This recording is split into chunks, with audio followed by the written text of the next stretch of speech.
પોરબંદરમાં વરસાદી માહોલ વચ્ચે દરિયાનું વાતાવરણ બદલાઈ ગયું છે। અરબી સમુદ્રમાં ડિપ્રેશનની અસરને પગલે ઊંચા મોજા ઉછળ્યા।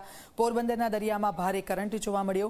સાવચેતીના ભાગરૂપે બંદર પર 3 નંબરનું સિગ્નલ લગાવાયું છે। માછીમારોને બોટ સાથે સલામત સ્થળે જવાની સૂચના અપાઈ। તકેદારીના ભાગરૂપે બોટ દરિયા કિનારે લાંગરી દેવાય છે। માછીમારોને દરિયો ન ખેડવાની પણ સૂચના આપવામાં આવી છે। સતત વરસાદ અને તેના કારણે શું પરિસ્થિતિ ઊભી થઈ છે આપ જુઓ। પોરબંદરમાં દરિયામાં કરંટ જોવા મળી રહ્યો છે અને દરિયા કિનારાના જે વિસ્તારો છે ત્યાં વરસાદનું જોર પણ વધારે છે।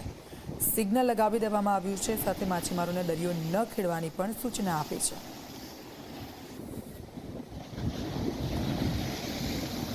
સમુદ્રમાં સર્જાયેલ ડિપ્રેશનના કારણે જે સૌરાષ્ટ્ર અને દક્ષિણ ગુજરાતના જે જિલ્લાઓ છે તેની અંદર હવામાન વિભાગ દ્વારા જે રીતે આગાહી આપવામાં આવી હતી તે જ પ્રમાણે જે વાતાવરણમાં ફેરફાર જોવા મળી રહ્યો છે। સાથે જ જે દરિયાના જે વિસ્તાર છે જેમાં ખાસ કરીને આપ જે અત્યારે દ્રશ્યો જોઈ રહ્યા છો તે પોરબંદર દરિયાના છે।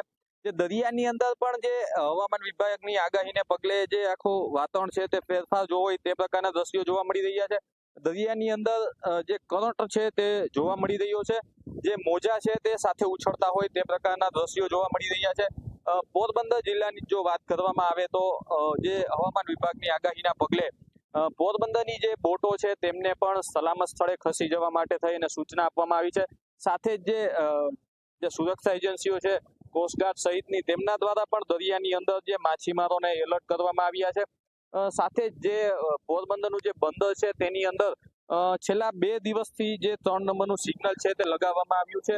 એટલે કહી શકાય કે હાલ જે હવામાન વિભાગની આગાહીને પગલે જે સૌરાષ્ટ્ર અને જે દરિયાકાંઠાના જે જિલ્લાઓ છે ખાસ કરીને તેની અંદર આગામી 4 થી 5 દિવસ સુધી જે હવામાનની અંદર જે ફેરફારની સાથે વરસાદ પણ વરસી શકે છે તે પ્રકારના આગાહી છે તે કરવામાં આવી છે। અજય સિલુ, ઝી મીડિયા, પોરબંદર।